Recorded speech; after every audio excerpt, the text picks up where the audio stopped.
Vamos a ver rápido reflejos vestibulares y el experimento de la silla. Muy rápido, en 5 minutos. Los reflejos vestibulares, ustedes tienen que saber muy bien dos.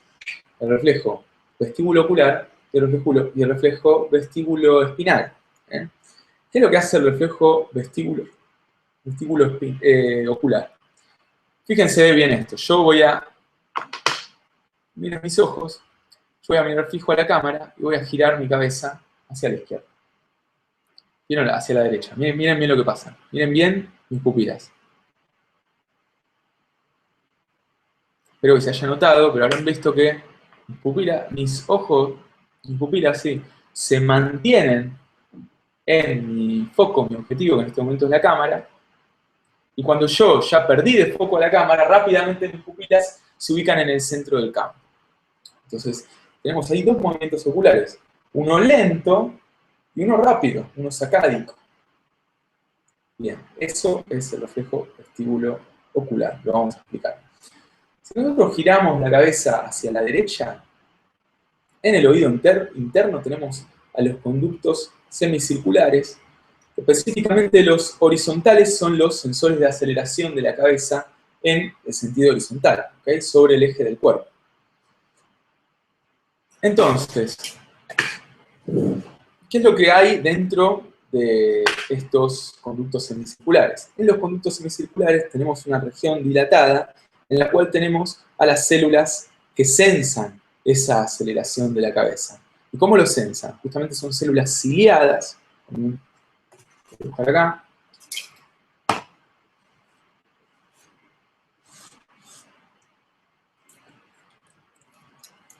Son células que tienen cilios. ¿Ve? Y si estos cilios se desplazan hacia un lado o a otro, nos van a producir la despolarización o la hiperpolarización de la célula. Esta célula es especial porque la despolarización de esta célula depende de potasio, ¿okay? No depende de sodio. Si nosotros tenemos un desplazamiento de los cilios hacia el polo quinocilio, que el quinocilio es como una cilia diferenciada, hacia el polo quinocilio, lo que vamos a tener es la apertura de canales potasio acoplados al quinocilio. ¿Okay? Son canales de potasio, sensores mecanoreceptores, básicamente. ¿Okay? Lo que sensan es este cambio mecánico. Entonces, este desplazamiento de las cilias hacia el polo quinocilio nos produce la apertura de canales de potasio, y como a diferencia de en el resto del cuerpo, acá el potasio no tiende a salir, tiende a entrar. ¿Por qué? Tiende a entrar porque la endolinfa, que es el líquido que se encuentra acá, se encuentra muy cargada de potasio, o sea, mucho más concentración de potasio. Lo mismo que ocurre con la transducción auditiva, es similar. ¿Okay? Entonces, ¿qué es lo que pasa? Si nosotros movemos la cabeza, lo que va a pasar es que el conducto semicircular se mueve, se empieza a acelerar junto con mi cabeza. Pero la endolinfa, que está contenida dentro de ese conducto, por un principio de inercia, se queda en su lugar. ¿Okay? Hasta que llega un momento que el propio continente de la endolinfa lo empieza a desplazar y la endolinfa se empieza a acelerar. Pero en un primer momento, cuando yo muevo la cabeza, lo que se desplazó hacia la derecha fue mi conducto semicircular derecho, pero mi endolinfa en un principio se quedó ahí. Entonces, ¿qué es lo que experimenta este conducto semicircular? Experimentaría como una especie de desplazamiento de la endolinfa hacia allá, hacia la izquierda. ¿Sí? Si la endolinfa en realidad se queda en su lugar. Eso lo que hace es desplazar a las cilias hacia el polo quinocilio de este lado. Entonces, vestibular, muy sencillo. Cuando uno gira la cabeza hacia la derecha, el conducto semicircular que descarga hacia la derecha. El conducto que se despolariza y que aumenta el tren de descargas de potenciales de acción es el conducto derecho. Mientras que en el izquierdo ocurre lo contrario. Las cilias se desplazan en contra del polo quinocilio. Eso genera una hiperpolarización, cierre de canales de potasio y se produce una hiperpolarización. Entonces, repito, se mueve la cabeza hacia la derecha, el que descarga es el conducto derecho, ¿okay? Mientras que el izquierdo se hiperpolariza. Entonces, el reflejo vestíbulo ocular consiste justamente en esos movimientos oculares derivados de ese movimiento. ¿Qué es lo que pasa a nivel de las conexiones? Lo que pasa es que desde el octavo par se envían esas señales hacia los núcleos vestibulares y los núcleos vestibulares sinapsan con los núcleos de los oculomotores, ¿okay?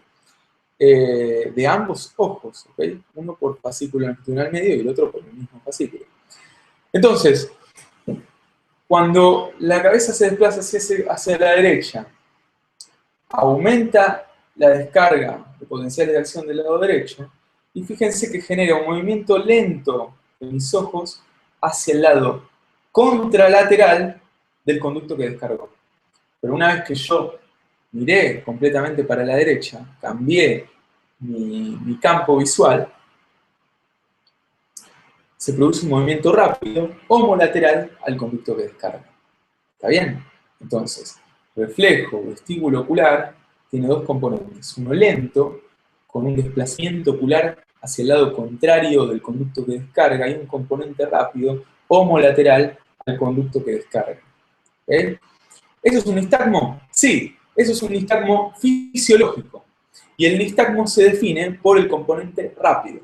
Entonces, en este caso lo que está ocurriendo es un nistagmo derecho.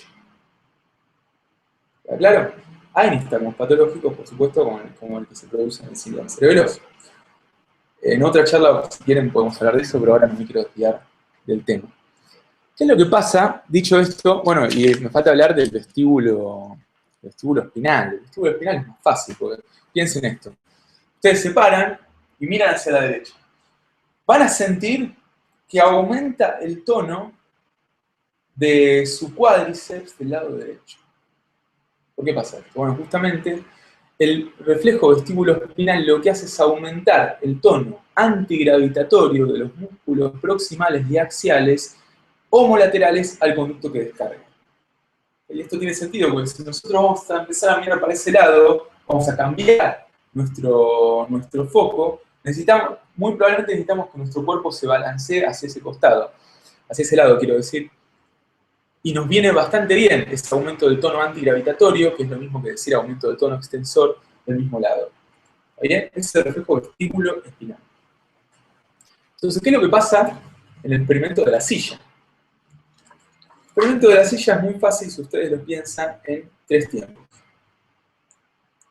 El experimento de la silla, mientras dibujo esto, les recuerdo, es aquel en el cual nosotros ponemos a un sujeto de experimentación en una silla giratoria, lo ponemos reclinado 30 grados, ya que esa inclinación es la que nos sitúa a los conductos circulares en paralelo con el piso. Y además, apagamos las luces y le ponemos algo en los ojos para que no pueda ver. Cuestión de que las aferencias visuales no estén interfiriendo sobre los reflejos vestibulares. Ese es el experimento de la silla. ¿Y así que hacemos? Hacemos girar la silla mucho tiempo y en algún momento frenamos la silla y le decimos al paciente que se pare. Eso es el experimento de la silla. Entonces vamos a ver que tiene 3 tiempos. T1, T2 y T3. Nuestra silla en este caso va a girar hacia la derecha. Porque ese es el sentido. ¿Qué es lo que ocurre cuando la silla está girando hacia la derecha? En un primer tiempo empieza a descargar obviamente el conducto semicircular derecho. Entonces les voy a poner acá. Descarga el derecho. Sin espacio. Bueno. ¿Qué va a pasar si la silla sigue girando? El paciente sigue girando arriba de la silla. Tanto la endolinfa como los conductos semicirculares van a estar girando a la misma velocidad. Se igualan las velocidades de la endolinfa y de los conductos semicirculares. Por lo tanto, no va a haber sensación de aceleración a nivel de las cilias. Porque claro, es lo mismo que nos pasa a nosotros arriba del bondi, cuando el bondi, una vez que aceleró, ya está estable a, no sé, 40 km por hora, supónganse, nosotros no nos estamos moviendo a 40 km. En realidad nosotros nos estamos moviendo a 40 km por hora junto con el bondi. A las cilias le pasa lo mismo, se están desplazando hacia la izquierda con una determinada velocidad, pero el líquido endolinfático también se desplaza a la misma velocidad, entonces las cilias no se mueven. Entonces no hay descarga, acá no hay descarga de ninguno de los dos conductos en un tiempo 2. Que es un tiempo en el cual el paciente está girando hace rato. Y en un tiempo 3, ¿qué hacemos? Frenamos la silla.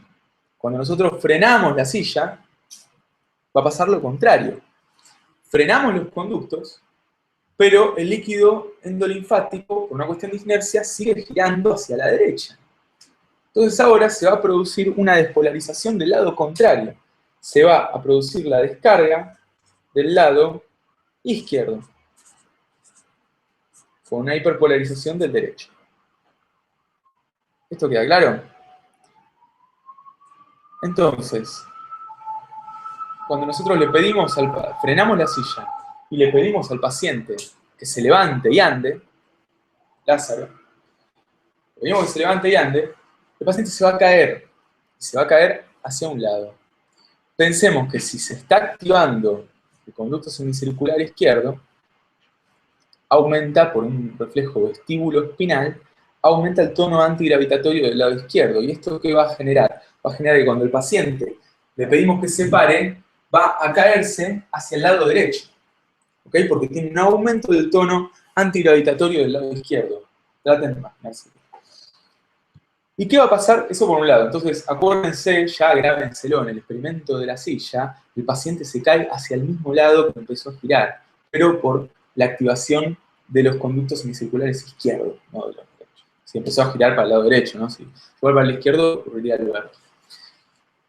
Y por último, me falta preguntarles qué le está pasando. Si nosotros miramos los ojos de esta persona que de golpe frenó la silla, ¿qué va a pasar con los ojos de esa persona? ¿Cómo van a estar? Van a estar con un nistagmo izquierdo. ¿Por qué?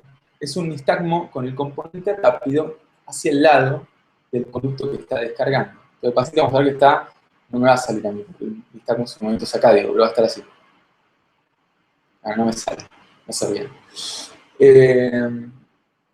Bueno, entonces recuerden que el experimento de la silla se lo tienen que organizar en estos 3 tiempos. En el primero empieza a girar la silla, se mueve el conducto semicircular, pero la endolinfa permanece estática y eso genera una descarga del lado derecho, si es hacia la derecha, ¿no? Estoy poniendo como ejemplo de la derecha. En un tiempo 2, las velocidades de la endolinfa y los conductos se igualan, entonces no hay descarga, no hay movimiento de cilias, no hay descarga en ninguno de los dos conductos. Y en un tiempo 3, cuando frenamos la silla, frenamos los conductos, pero la endolinfa sigue girando y empieza a descargar el conducto contrario. Si descarga el conducto contrario, aumenta el tono gravitatorio del lado contrario al que empezó a girar la silla y la persona se cae hacia el mismo lado que empezó a girar la silla. Y va a tener un nistagmo rápido, o sea, un nistagmo, hacia el lado contrario al que empezó a girar la silla. ¿Está bien? Bueno, vamos, ya estamos terminando, ya vimos muchos temas muy importantes. A mí me gustaría que probablemente tengamos otra charla de temas de neuro porque hay muchas cosas que me quedaron sin decir de otros temas. Pero bueno, espero que les haya servido. Vimos bases eléctricas, vimos potencial de en reposo, vimos el gráfico potencial de acción, que seguramente a alguien se lo van a pedir de este auditorio. Vimos las bases reflejas del movimiento con los desarreglos. Y vimos también, por último, vestibular, y vimos el experimento de la silla. Bueno, espero que, ya les digo, espero que les haya servido. Voy a ver, antes de despedirme, los comentarios. Bueno, no hay más preguntas. Por el momento no veo más preguntas. Bueno, cualquier comentario, sugerencia, crítica, háganlo ahí en los comentarios del video. Les agradezco, obviamente, que estén escuchando esta charla. Me motiva a mí para seguir dando este tipo de charlas. Además, ya estoy hablando con algunos ayudantes para que se sumen y podamos dar otras charlas. De fondo, estamos escuchando a Lucio Balduini, es un guitarrista jazz, uno de los guitarristas jazz nacionales más reconocidos. Es mi recomendación musical a este final de la charla. Y bueno, con esto me voy despidiendo. Muchas gracias. Chao.